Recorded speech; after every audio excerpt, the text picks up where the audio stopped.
Authorities now looking for links to terror as security steps up across the city. Chaos in the Trump campaign as Trump splits with his running mate over a key endorsement and faces more bad news in the polls. But Trump insists he's never been better. The campaign is doing really well. It's never been so well united. What Trump's campaign is saying this morning, his campaign chair is joining us live. The murder mystery in New York. A young jogger disappears after going alone on a path she normally ran with her dad. Killed in broad daylight, her body discovered feet from the road. The massive manhunt now underway. And the major new concern in Rio as ABC News tests the water where 1,400 athletes are preparing to compete. The troubling results that would close any American beach. And why one of Team USA's most famous athletes was taunted overnight by thousands of Olympic fans. Live in Times Square, this is Good Morning America. And Good Morning America. Okay, there's no opening ceremony for the Olympics yet, but already a pretty ugly scene. You saw it last night. Hope Solo really getting booed as she went on to the field. Now, it did turn out okay for the U.S. Big victory over New Zealand. You see the goal right there. We're going to tell you all about that coming up. Also, we conducted our own investigation into Rio's water. Those results are coming up as well. But first, we're going to begin with that breaking news overseas. A deadly attack in London. An American woman has been killed, 5 others injured. A suspect is now in custody, and London is on edge as police step up security on the streets there. ABC's Alex Marquardt is on the scene with the latest. Good morning, Alex. Good morning, Robin. That's right. This attack happened right here in Russell Square in the heart of central London at the height of tourist season. Just moments ago, London's police coming out and saying that the suspect is Norwegian of Somali origin. There's no evidence of any links to terrorism. Excuse me, Robin, a slight disturbance here. Security stepped up in the British capital this morning. Police cordons around Russell Square in central London as investigators comb through the scene of this gruesome knife attack. Police were called just after 10:30 p.m. Reports of a man on a rampage. They discovered the female victim in her 60s, fatally wounded, and 5 others injured. Early indications suggest that mental health is a significant factor in this case, and that is one major line of inquiry. Overnight, one of the biggest security responses the city has seen since this same square was targeted in one of the deadly bombings in the summer of 2007. I could hear the policeman screaming, "Stop, don't move, don't go any further, just stay where you are." And he turned around and continued running. This as London braces for a terror attack that authorities say is all but inevitable. This week deploying 600 additional heavily armed police officers into the streets of the city in the wake of the recent wave of attacks in Europe. So even though there are no links to terror, this is still very much a city on edge. Among the wounded, there were 5 wounded. There was 1 American. This morning, London's mayor calling on citizens to remain calm and vigilant. Robin, George. All right, Alex, thank you very much. A lot of chaos there this morning. Sure is. We move on to the race for the White House now, and questions swirling around Donald Trump's campaign. He says it's never been better, but top Republicans are in panic mode as a new Fox News poll shows Hillary Clinton with a 10-point lead. Trump's campaign chair, Paul Manafort, here in the studio. We're going to speak with him live after John Carl brings us the latest. Good morning, John. Good morning, George. Trump's allies are desperately trying to get their candidate back on message. So far, the results have been mixed. But even with the chaos, Trump's campaign is rolling in the cash, fueled by a massive infusion of small dollar donations from his supporters. It's Donald Trump versus Mike Pence. While Trump has infuriated fellow Republicans by refusing to endorse Republican Speaker of the House Paul Ryan, Trump's own running mate is now eagerly endorsing him. I strongly support Paul Ryan, strongly endorse his reelection. I believe we need Paul Ryan in leadership. But even with chaos swirling around his campaign, Trump insists things couldn't be better. The campaign is doing really well. It's never been so well united. Not only does Trump insist he'll win, he suggests a loss would be almost unthinkable. Wouldn't that be embarrassing? To lose to crooked Hillary Clinton? That would be terrible. Voters, he said, simply must vote for him. If you dislike me intensely, if you say, I would never in a million years vote for Donald Trump, you have to. You have no choice. His confidence given a boost by a big fundraising haul for July. $82 million, almost as much as Hillary Clinton. But Trump trails Clinton by 10 points in a new Fox News poll, conducted in part before this week's cascade of missteps and controversies. There was that feud with the parents of a fallen American soldier, then suggesting women who are harassed at work should find a different job, and then this claim about the Purple Heart. I always wanted to get the Purple Heart. This was much easier. Overnight in Jacksonville, Florida, Trump touted his gift yet again. I took it and I said, I can't believe this. It's really one of the most beautiful things that I've ever received. And from the heart, so much from the heart. Newt Gingrich, one of Trump's most reliable allies, offered a blunt critique. I think some of what Trump has done is just very self-destructive. Democrats are piling on, hitting Trump for suggesting the election might be rigged. I would just note that it is often a claim made by people who don't end up winning elections. Republican sources say that party chairman Reince Priebus has repeatedly tried to get Trump to publicly apologize to the family of Captain Khan. Trump has not done that, but George, over the past 24 hours, he has not attacked the family again either. Okay, John, thanks very much. Let's talk to Mr. Trump's campaign chair, Paul Manafort, right here. He's joining us. Thank you for coming in. George. Let's pick up where John left off right there. You know, in that Fox News poll, it also shows that 70%, almost 70% of the voters thought that those comments about the Khan family were out of bounds. Why not apologize? Well, I think Mr. Trump has paid the respect. It's just nobody's acknowledging it. He hasn't apologized. Well, what he said is that he respects and is totally sympathetic to the sacrifices that family has made. And he's talking about the son, and he's talking about the family. And you know, beyond that, I think it's politics. I mean, the driving of what the right words are. He is appreciative of their efforts, but he sees them as part of something that's a part of a bigger thing, which is the campaign and the issue of ISIS and the issue of the mismanagement of foreign policy. And that's what he's campaigning on. He's not campaigning on the Khan family. He's campaigning on the So he's hoping to move on without an apology. Well, you know, he's expressed his sympathy. He's expressed his support for what the family is going through. I mean, it's like the same thing we're caught up in. What's the difference between I support you and I endorse you? I mean, we quibble over words, but the sentiments are there. And I think the sentiments about what he feels towards that family and what they went through, he's expressed. I mean, just because he doesn't say the words everybody wants, he said he is sorry for what they've gone through. And he said, but he keeps going back to the main issue, and the main issue isn't this family. It's the main issue that caused the suffering of this family, which is the war in the Middle East, the destabilization, and the policies of Obama and Clinton that caused them. He also said, as we showed in the piece, that the campaign is united, never been doing so well. Front page of the Washington Post, GOP at new level of panic over Trump. And one of Mr. Trump's allies, Newt Gingrich, is quoted in that article saying he cannot win the presidency operating the way he is now. Isn't that right? Well, last night he spoke in two events in Florida. One had, I think, 10,000 people, another 15,000 people. And it's August. I mean, these are crowds you see usually at the end of September, beginning of October. So the support for Mr. Trump is there. The campaign messages are worked out. The themes of this campaign are settled. We know. But will he follow them is the question. Well, I think he is trying messages out on the campaign trail. You know, he's been very successful in the primaries. He draws his strength and his messages from the interaction he has with the public, and he's doing that right now. I think that's part of the question. He does get big crowds. He's got a very strong core of support. There's no question about that. But as you go into a general election, you got to build on that. That doesn't seem to be happening.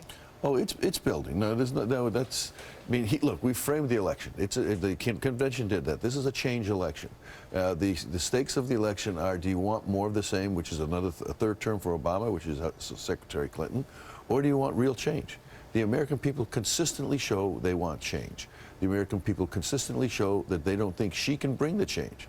And that he's the change agent. So but he hasn't been talking about that the last few days. The last couple of days he actually has. If you're down in Florida, he was speaking on those messages. But this is the time in August, as you know, George, you've been through this, where you try different approaches out. September, October, you have your messages honed. The strategy's set. We know what it is. And Hillary Clinton can't change her position in that context. One of the messages that Mr. Trump has been putting out the last few days, he's warned several times that this election is going to be rigged. Is that a real concern? And is it responsibly suggesting that the outcome of this election might not be legitimate? Well, I mean, he's concerned about several things. I mean, he's concerned about the coverage of the election.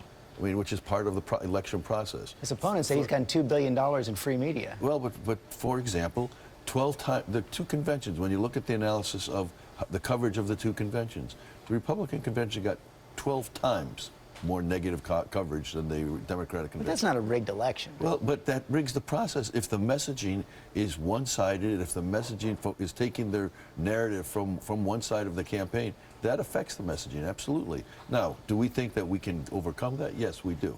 But at the same time, it's a real issue to him.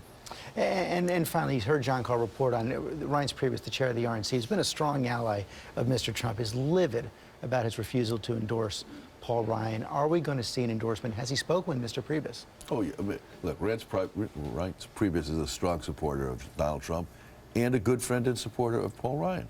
And he's been a bridge to the two between the party and the campaign since Mr. Trump became the presumptive nominee in April. They've spoken several times in the last 2 days. They're very good friends. We're doing a lot of things together. There's a conflict within the Trump campaign, and we've sort of had a rule of not getting involved in primaries because it's usually not a good situation for the presidential candidate. Of course he's going to work with Paul Ryan. Of course he's tried to bridge the party together with Paul Ryan. But Ryan is also running against somebody who's not going to win, but nonetheless is a strong supporter of Mr. Trump's. And so it's not just in Paul Ryan's district. That gets all the notoriety because it's the speaker. Mr. Manafort, thanks for joining us this morning. Thank you. Let's go to Robin. All right, George, thank you. Now to the severe weather across the country. Flash floods in Arizona and the Carolinas, and Hurricane Earl making landfall in Belize overnight. Now heading for Mexico. Ginger, of course, tracking it all for us. Good morning, Ginger. Yeah, good morning, Robin. Earl made landfall just near Belize City and now is moving west. And I think the major concern here is even as it decreases, it's no longer a hurricane or becomes that. Just a tropical storm and eventually depression. It's the heavy rain. You can still have up to a foot of rain here fall. Speaking of a lot of rain, more than 7 inches of rain fell just north of Charlotte, North Carolina. Check out this video. And one of the rivers near there going up to 20 feet very, very quickly in just hours. And then we've got video out of Arizona right at the Mexican border. They're also seeing flash flood problems. The next couple of days, it becomes more, and I'll be detailing where that happens in just a couple of moments. Robin and George. Okay, thank you, Ginger. We're going to move on now to the first case of a U.S. police officer arrested for supporting ISIS. It was a D.C. transit cop. He's charged with trying to help the group, trying to help the terror group by buying them gift cards. ABC's Mary Bruce has the story. This morning, an alarming first, a police officer charged with aiding ISIS. The FBI allegedly catching Nicholas Young in the act. The FBI saying the 36-year-old thought he was selling hundreds of dollars of prepaid phone cards to an ISIS operative, but it was really an undercover FBI agent. Officials Wednesday raiding his Fairfax, Virginia home, searching through his belongings. It's very, very disturbing. Neighbors describe him as a loner. I'm not shocked because he was so weird. He was just so secluded and kept to himself. Officials who had been tracking him for 6 years say Young was part of a radical network and previously associated with this man, Amin al-Khalifi, seen in this undercover FBI video readying an attack on the U.S. Capitol. Now, despite Young's close ties to one of the nation's largest transportation systems, officials say he was never a threat to commuters here. If convicted, he now faces up to 20 years in prison. Robin? All right, Mary, thank you. Now to the latest on that crash landing in Dubai. We're getting a first-hand look at what happened after the airliner hit the ground, surrounded by smoke. The 300 people on board thankfully were able to escape. ABC's David Curley has the latest. A belly landing, the jet's right engine ripped away. But that wing without an engine may be leaking fuel, and then this, an explosion. The wing tank blasted upward in a ball of fire. Just minutes earlier, panic in the cabin, and emergency evacuation on the Emirates 777. Leave everything, please jump on the slide. But still, passengers opened bins to grab their luggage before finally jumping down the slide, only to see the other engine on fire. Emirates 521 had a normal flight from India to Dubai with 282 passengers and a crew of 18. As the jet approaches, no sense of emergency from the pilot. Clear to land 12 left, Emirates 521. But 12 seconds later, in an unconfirmed recording, the tower tells the pilot to climb, which he acknowledges. Head 4000, Emirates 521. Just 15 seconds later, the pilot of another plane is stunned, apparently seeing the jet slam onto the runway. You see that? You can see the gear doors are closed. Behind those doors, the landing gear. Former NTSB lead investigator Tom Howder doesn't think there was a problem within the aircraft. So mechanical doesn't jump out at me at the moment. That leaves us with pilot error. Some type of pilot involvement would be clear from this.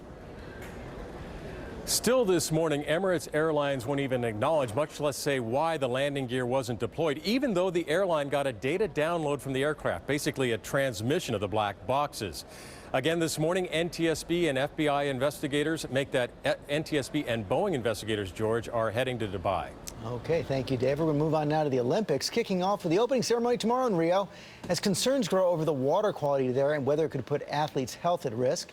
ABC's Matt Gubman brings us the latest from Rio. Good morning, Matt.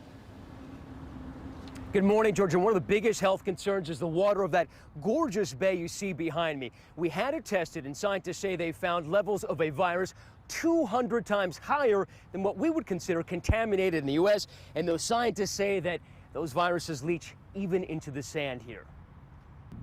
This morning, new questions about the safety of the water some 1,400 athletes will compete in as they vie for Olympic gold. Brazil had promised a massive cleanup of the Guanabara Bay where the sailing competitions will take place, but with the opening ceremony 1 day away, these images. Fetid debris floating just outside the Olympic venues, bottles, toy dolls, a layer of scum, and last week, a corpse spotted in the bay. The WHO advising athletes who go into the water not to swallow it, to cover open wounds and wash immediately after they get out. ABC News Chief Health and Medical Editor Dr. Richard Besser saw that sewage firsthand from above. It's pure going right into the river, yes. And from the water, taking 2 samples. One from the shore of the Guanabara Bay and another at the Copacabana beach where marathon swimming will take place, and bringing them both to a lab just outside Rio for testing. Our testing snapshot of Rio's water found virus and fecal bacteria levels in that first sample far above what would get a beach closed in many states in the U.S. My kids, I wouldn't let them go enter these waters. While the Copacabana sample showed high levels of viruses that indicated sewage pollution. A commercial environmental testing laboratory in New York had this to say. The diseases that could affect people that are exposed to these types of pathogens could be an acute respiratory disease, things like typhoid, hepatitis, gastroenteritis, dysentery, and even ear infections. And that's not the only problem that organizers have encountered here. There are still over 1 million tickets unsold, so many that organizers have actually given away 240,000 of them to underprivileged children here. Guys. All right, now I want to show you. This is the suit right here. It's antimicrobial. It's also seamless. The U.S. rowing team will wear these for protection. We have one of our interns wearing it. Where's Showbiz? No. Showbiz is wearing it right there. Matt, the arms aren't covered, the legs aren't covered. Are these going to help? There's a lot of skepticism about those suits. Now, they look great, but the biggest concern, of course, is that people will ingest that dirty water and no suit can fully protect against that. Lara? All right. Yeah, you think there might be something. Is it comfortable? Yeah, Showbiz, can you move? Do you have a lot of freedom? It's tight. I think that's the idea. Thank you. Let's go over to Ginger. Boy, look at those fires. Oh, that poor thing. I'm sorry. The cold fire in Wjla County, California has doubled since Tuesday. And that's all we have time now for. We got to get to your stormy cities, brought to you by Macy's. It's Macy's one-day sale Saturday with a preview day Friday with amazing deals of the day store-wide. Take 70% off 10 to 14 karat gold earrings. Men's clearance suits, suit separates, and more now 75% off. Bras from Bally, Maidenform, and more too for $19.99. Save on 600 thread count sheet sets just $29.99. And take 30% plus an extra 15% off blenders, juicers, food processors, mixers, coffee, and more. Macy's one-day sale Saturday with a preview day Friday. Don't miss it. Another great day to get outside. Good morning, everyone. 84 the forecast high for today. Yesterday was our coolest day since July 4th. Similar conditions today, along with some clouds. Here's where some of the cloud cover could be setting up or lingering again today. Fairfax, Loudoun, Prince William, Fauquier County for your afternoon hours. Now, tomorrow we'll have more sunshine, but higher humidity. And wow, the humidity will be high on Saturday. A storm threat. Yes, some of those storms could be strong. The high Saturday, 92.